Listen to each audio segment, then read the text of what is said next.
முன்பொரு காலத்துல ரங்கராஜபுரம் அப்படிங்கிற கிராமத்துல காஞ்சனா அப்படிங்கிற கொடுமைக்காரி இருந்தா. அவளோட மருமகளை எப்ப பார்த்தாலும் கொடுமைப்படுத்திக்கிட்டே இருந்தா. எப்ப பார்த்தாலும் வரதட்சணை எடுத்துட்டு வான்னு சொல்லி கொடுமைப்படுத்தினா. கொண்டு வரலனா பிறந்த வீட்டுக்கு போ அப்படின்னு மிரட்டவும் செஞ்சா.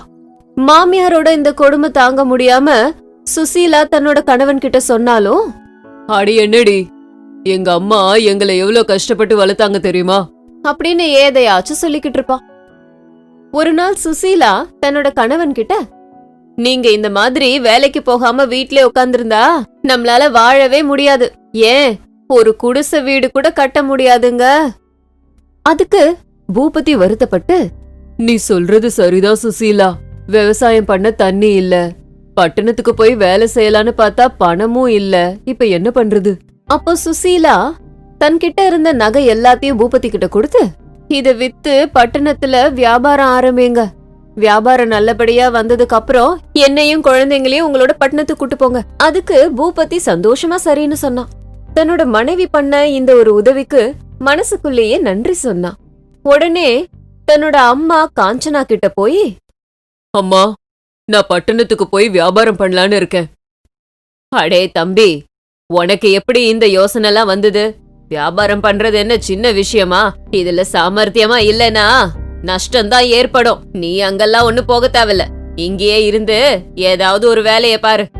அத பாத்துட்டு இருந்த சுசீலா, அத்த, அவர் போறேன்னு சொல்லும்போது ஏன் தடுக்கிறீங்க? அந்த நேரத்துல வீட்டு கதவை யாரோ தட்டினாங்க. கதவை திறந்து பார்த்தா வாசல்ல ஒரு பிசாசு கைய கட்டிக்கிட்டு நின்னுட்டு இருந்தது. அது பார்க்க ரொம்ப சோர்வா இருந்துச்சு. அந்த பிசாச பார்த்து வீட்ல இருந்த எல்லாரும் நடுங்கி போயிட்டாங்க.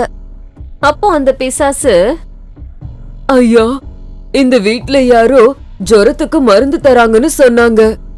தலைவலிக்கு, வயிற்று வலிக்கு, காது வலிக்கெல்லாம் மருந்து தருவீங்களாம். எனக்கு காய்ச்சலா இருக்கு, அதுக்கு மருந்து தருவீங்களா அப்படின்னு கேட்டுச்சு அந்த பிசாசு. பேய்ங்கன்னா சும்மாவே சுசீலாவுக்கு பயங்கரமான பயம்.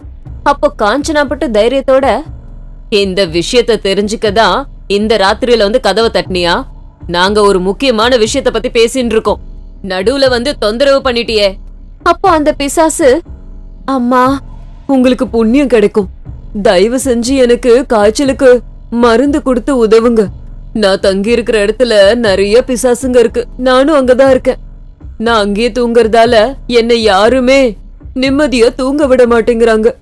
அந்த பிசாசோட காய்ச்சல் விஷயத்த பத்தி தெரிஞ்சுக்கிட்ட காஞ்சனா திரும்பவும் தைரியத்தோட, சரி இரு கொண்டு வரேன் அப்படின்னு சொல்லி சமையல் அறைக்கு போய் தண்ணியில வெங்காயம், மிளகு, ஜீரகம், உப்பு எல்லாம் போட்டு கசாயம் செஞ்சு, இந்தா இதான் காய்ச்சலுக்கு மருந்து, குடி அப்படின்னு சொல்லி கசாயத்தை கொடுத்தாங்க. அத வாங்கின அந்த பிசாசு அந்த கசாயத்தை கண்ணை மூடி குடிச்சிடுச்சு. அதுக்கப்புறம் பிசாசு ஒரு மூட்டைய கொடுத்து, நீங்க செஞ்ச உதவிக்கு பிரதிபலன் தான் இது அப்படின்னு சொல்லி கிளம்பி போச்சு.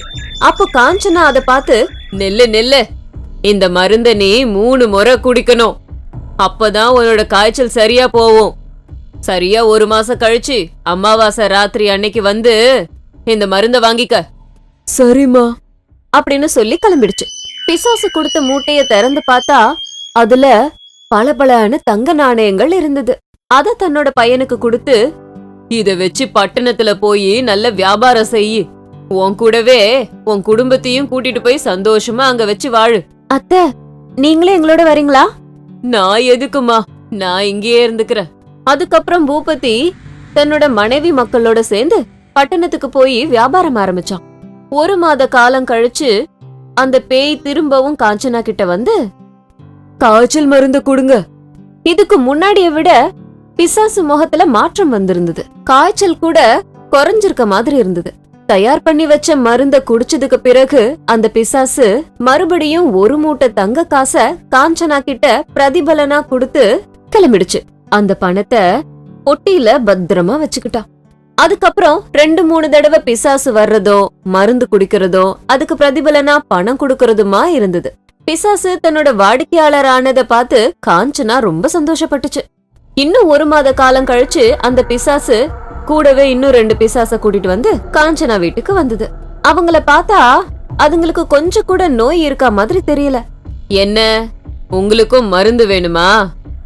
தேவையில்ல, நீ செஞ்ச வைத்தியம் போதும். நீ கொடுத்தது மிளகு ரசம்னு எனக்கு தெரியும். எனக்கு எந்த ஒரு காய்ச்சலும் கிடையாது. உன் மருமகளை நீ நல்லபடியா நடத்தணும்னு தான் இப்படி ஒரு நாடகத்தை ஆடின. என்ன என்ன சொன்ன? எவ்வளவு பெரிய நாடகம் ஆடிட்ட? உன்னை இரு வச்சுக்கிற அப்படின்னு சொல்லிட்டு இருக்கும் போதே பிசாசுங்கெல்லாம் ஒன்னா சேர்ந்து காஞ்சனாவ அடி அடின்னு அடிக்க ஆரம்பிச்சுதுங்க. ஐயோ அம்மா, அடி தாங்க முடியல, விட்டுருங்க. நீங்க என்ன சொன்னாலும் நான் செய்யறேன். நான் வரும்போதெல்லாம் விதவிதமான இனிப்புகள் வச்சு எனக்கு விருந்து வைக்கணும். அப்படி செஞ்சனா எனக்கு என்ன தருவீங்க? உன்னோட பேராசை எனக்கு நல்லா தெரியும். இதுக்கு முன்னாடி நான் உனக்கு கொடுத்தது கூட தங்க காசுகள் கிடையாது, வெறும் கல்லு அப்படின்னு சொல்லி பெட்டில வச்சிருந்த அந்த மூட்டைய கொண்டு வந்து அத பிரிச்சு தரையில போட்டுச்சு. இப்பையில இருந்து நாங்க சொல்றத செஞ்சு கொடுக்கறது தான் உனக்கு நல்லது அப்படின்னு காஞ்சனாவை மிரட்டி விதவிதமான இனிப்புகளை சாப்பிட்டுச்சுங்க. தனக்கு தகுந்த பாடம் தான் கிடைக்குதுன்னு காஞ்சனா வருத்தப்பட்டு வாழ்நாள் முழுக்க சமயக்காரியா மாறிட்டா. ஒரு காலத்துல ராமாபுரம் அப்படிங்கிற கிராமத்துல ஊர் எல்லையில இருக்கிற மயானத்துல ஒரு புளிய மரத்துல ஒரு பிசாசு வாழ்ந்து வந்தது. அந்த ஊர் மக்கள் பட்டணத்துக்கு போகணும் அப்படின்னா அந்த ஊர் மயானத்தை தாண்டிதான் போயாகணும். அப்படி யாராவது போகணும்னு நினைச்சா அந்த இடத்துக்கு அந்த பிசாசு வந்து எல்லாரையும் பயமுறுத்துது.